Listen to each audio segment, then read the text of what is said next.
avec les grandes moustaches. Enfin, là, bon, on a un bonhomme, c'est comme ça. Il s'appelle Claude Cap. Il va arriver dans quelques instants, il va faire ce qu'on appelle pour moi les grands classiques de la magie, revus à sa manière, avec bien sûr des techniques de triche. Alors, est-ce que vous voulez connaître des techniques de triche? Ouais. Ça vous dit? Ouais. Bah, va falloir le payer très cher. Mais en tout cas, s'il est là, c'est qu'il veut bien. Il s'appelle Claude Cap.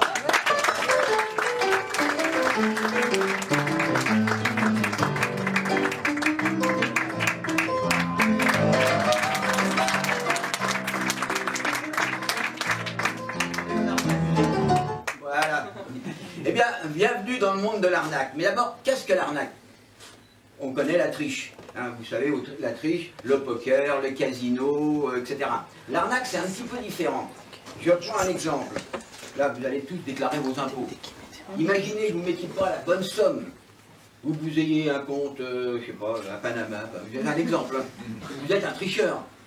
Hein, là, mais si vous mettez la bonne somme sur vos impôts, et que vous avez la combine pour faire payer vos impôts par votre voisin, là, vous êtes un arnaqueur. Et en plus, vous courir vite. Alors, il n'y a pas uniquement, ça c'est de la grande faisanderie. Mais il y a des petits trucs, par exemple, quand vous êtes au café avec un pote, au moment de payer l'apéro, on dit, tiens, si on faisait ça à pile ou face. Hein, on va essayer, tenez monsieur, vous voulez bien jouer à pile ou face avec moi? Attendez, je vais d'abord me...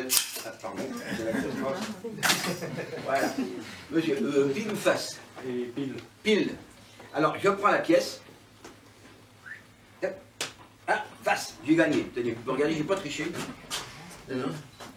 Ah, mais c'est vrai, d'accord. Ouais, remarquez, j'ai pas triché, mais c'est un peu de l'arnaque quand même, parce que la pièce a deux faces. Hein. Alors, si monsieur m'avait dit pile, c'était pas compliqué, je sortais l'autre pièce, et puis c'était pareil. Mais parmi toutes les grandes arnaques qu'on peut vous trouver, par exemple, dans la rue, il y a le bonneto. Alors, le bonneto, habituellement, ça joue avec 3 cartes, mais depuis peu, on a vu ce genre de bonneto qui se joue avec 3 disques. 2 disques, on dira les disques noirs, et le disque blanc. Le jeu consiste à cacher le blanc et à vous de le trouver. Voilà, le blanc, il est là. Attention, le blanc ici, le noir. Où est le blanc? Au milieu. Voilà, vous avez compris, c'est très simple. Alors, je vais recommencer. Mais attention, j'ai remarqué une chose, c'est que les joueurs qui font ça, donc le blanc ici, le noir, ils retournent le journal. A priori, ça ne change rien, mais si ça change, parce que le blanc n'est plus là.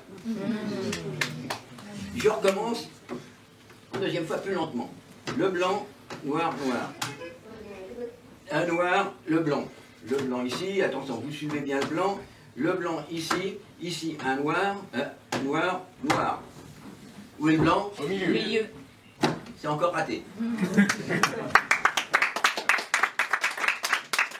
Alors, ici, on va le faire uniquement avec 2. Une noire et le blanc. Voilà. Lequel? Non, ici, ne cherchez pas, ici c'est toujours noir et noir. En fait, le blanc il est ici. Alors, un jour, j'ai rencontré un joueur de bonneto qui était manchot. Alors, lui, il procédait différemment. Alors, je vais essayer de lui faire comme il faisait. Voilà. Un noir, le disque blanc, le disque noir. Et il faisait comme ceci. S'il voulait gagner, incontestablement, il vous montrait ici un noir, ici noir, ici noir. Si un de ses compères, lui, jouait, il vous montrait qu'ici, il y avait un blanc, ici un blanc, et ici encore un blanc. Mais bien sûr, il n'y a toujours qu'un blanc et 2 noirs, sinon évidemment on ne peut pas jouer. Alors, non mais, il n'y a qu'une façon de gagner, une seule. Ça serait de pouvoir marquer le disque blanc. Alors on va essayer. Ça, voilà. Monsieur, vous pouvez venir une seconde. Vous prenez la petite pastille, voilà, et vous la mettez sur le disque. Voilà, voilà, comme ceci, bien sûr. Oui, bien, oui, mais ça ne veut pas s'en aller. Ici, voilà. Alors, les 2 noirs et le blanc. Ici, donc, le blanc, noir, noir. Alors là, c'est plus facile à suivre, évidemment, parce qu'il y a le petit point. Hein. Mais si le bonneteur s'aperçoit qu'il y a le point, il retire, vous apercevez que vous avez encore perdu. Parce qu'en fait, le disque blanc, il est jamais là où on pense qu'il est.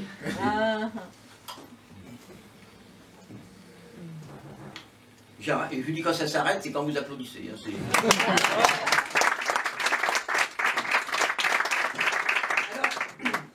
ça, le bonneto, c'est un jeu assez brutal, assez violent. Je ne sais pas si vous l'avez déjà vu dans la rue.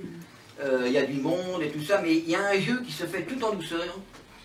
Nickel. Il n'y a pas de faux mouvement. Je vais vous le montrer, mais pour ça ci, j'aurais besoin d'un spectateur. Et monsieur, vous pouvez bien venir jouer avec moi? Allez, vous mettez ici. Voilà. Vous vous appelez? Romaric. Romaric.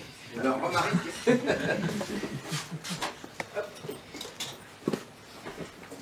C'est, voilà, le jeu de la chaînette. Alors, voilà en quoi ça consiste. Je vous montre d'abord. Vous avez la chaîne. Si vous pliez la chaîne comme ceci en deux, on s'aperçoit, regardez bien, qu'il y a deux boucles. Si on met, c'est évident que si on met le doigt dans cette boucle-là, c'est perdu. Le doigt n'est pas pris. Si on le met dans cette boucle-ci, le doigt est pris. Le jeu consiste à mettre le doigt dans la boucle qui prend le doigt. Hein? Allez-y pour vous. Voilà, vous avez compris le principe. Mais c'est quand même un petit peu plus compliqué que ça. C'est qu'en fait, on croise les... Et maintenant, vous choisissez. Alors attendez, je vous donne d'abord, ici, là ça serait perdu. Et ici, c'est gagné. Vous avez parfaitement compris le principe. Alors, comme c'est quand même un jeu de filou, c'est moi qui fournis l'argent. Vous avez 4 pièces. Et maintenant, vous allez pouvoir jouer. Alors attention, vous suivez bien. Voilà. D'après vous. D'abord, il faut miser. Et voilà. Ici, vous ne bougez plus, on va voir peut-être. Il y a du suspense. Hein. Ah, super. Je vais recommencer encore une fois. Voilà, tout doucement, je ne peux pas aller plus doucement. Allez. Allez, faut miser. Non, là, c'est... Non, non, mais là et là, c'est là ou là. Hein. Là aussi, vous misez. Hein. Suspense. Ah, vous avez pas de chance. Allez, alors, une dernière fois. Voilà,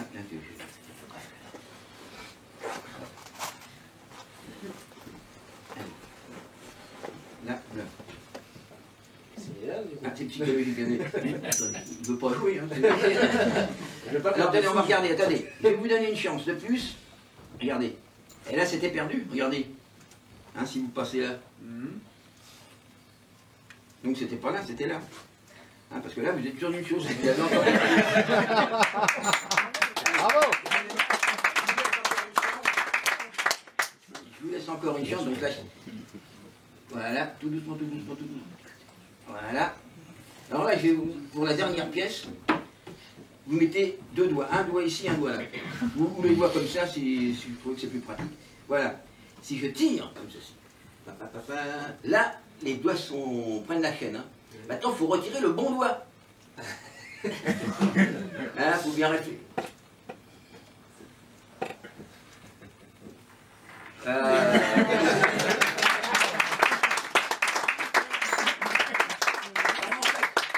Il ne faudrait jamais ne perdre le milieu. Il faudrait démarrer comme je fais là. Vous voyez. Et là, vous voyez, si j'ai toujours le doigt au milieu, il n'y a aucun problème. J'ai perdu quand même.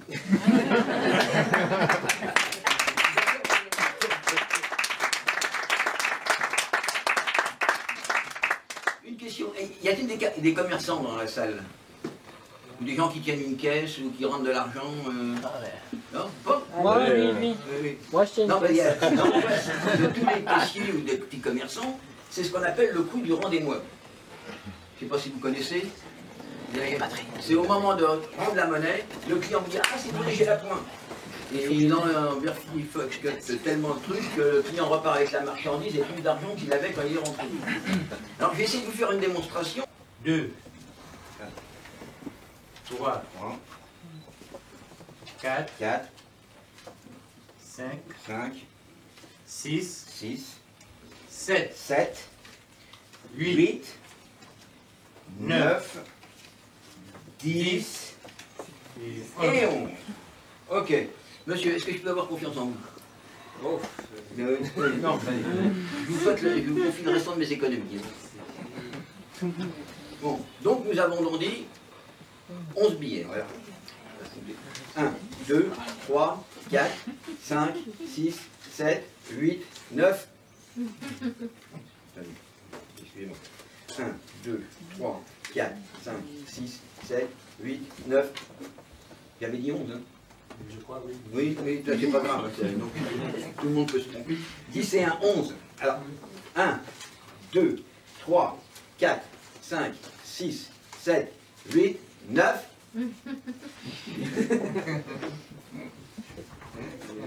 Vous m'en donnez un. Voilà. Donc, 10 et 1, 11. 1, 2, 3, 4, 5, 6, 7, 8, 9, 10. Vous comptez vous-même, vous venez compter. Voilà. 1, 2, 3, 4, 5, 6, 7, 8, 9, 10. Vous m'en donnez 3. Voilà. 10 et 3. 10 et 3, 13. 13. Si j'en retire 2. 11. 11. Hein. Je suis creusé tout de même. 1, 2, 3, 4, 5, 6, 7, 8, 9, 10, 11. Et 12 et 13. Bravo.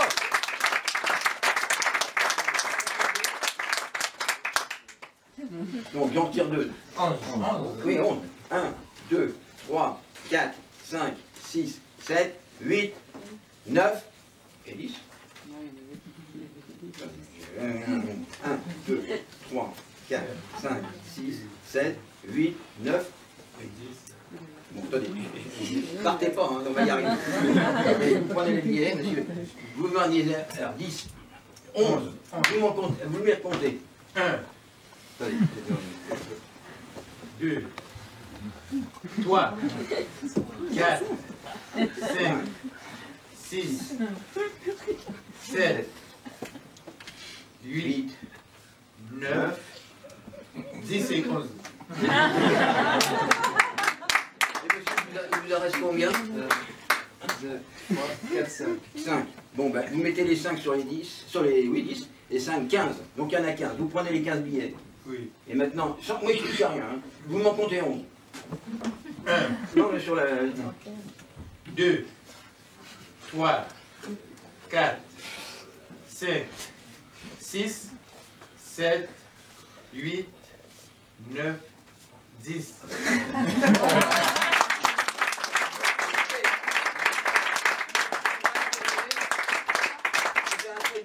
Le truc des rendez-moi, je ne vais pas pouvoir vous le faire. La seule chose que je peux faire pour vous remercier d'être venu, c'est que je vais vous faire un petit cadeau pour la soirée. Tenez un.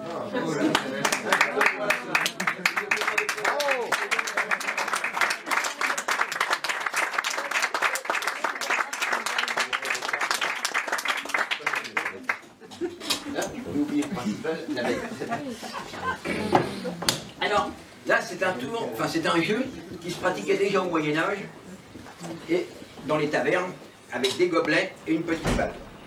Alors, cette balle, à l'époque, on appelait ça une muscade et 3 gobelets. Le jeu consistait, c'est un peu comme les trucs de Bonnetou, hein, à prendre la petite balle, enfin la muscade, de la mettre sous un gobelet, de mélanger les gobelets et de savoir où se trouve la muscade. Madame, sur quelle... Pardon?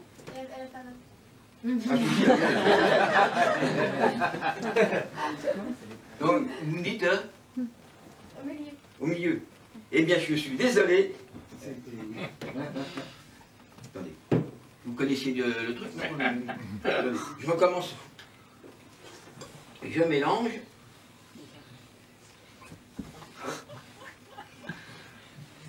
Madame, où se trouve la muscade? Ici, là? Là? Celle-là? Oui. Oui. Eh bien là, je suis vraiment désolé. Ah,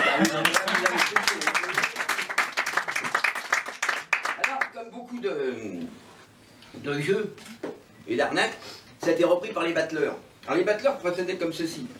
Je vais essayer de vous montrer, ça se passait souvent au Pont Neuf. Ils prenaient une muscade comme ceci, muscade qui se passe. La deuxième muscade disparue. La troisième muscade,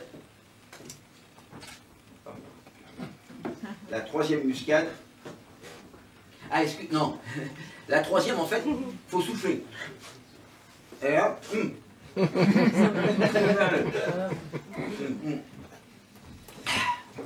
oui, 1, 2, 3 gobelets avec 1, 2 et 3 muscades.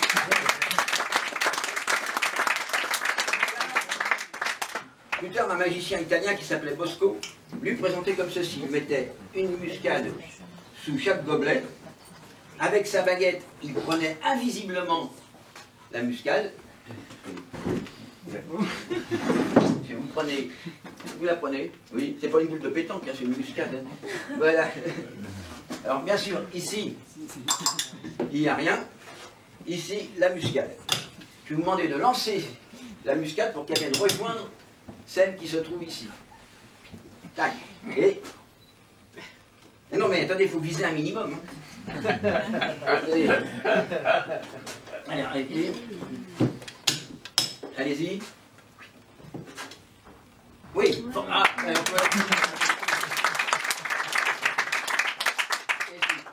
il pouvait faire ça exactement pareil de l'autre côté, comme ceci, tout. Ici, une muscade, alors qu'ici, deux muscades.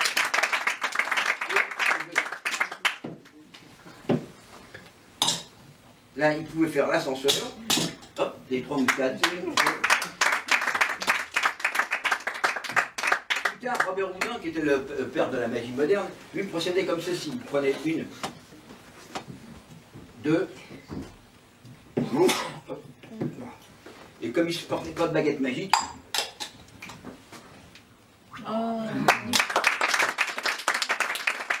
après est venu le temps du cabaret et des musical, et alors là, ce qui avait un peu de varié, c'est ceci, voilà, c'est qu'on travaillait en musique. Alors si on peut en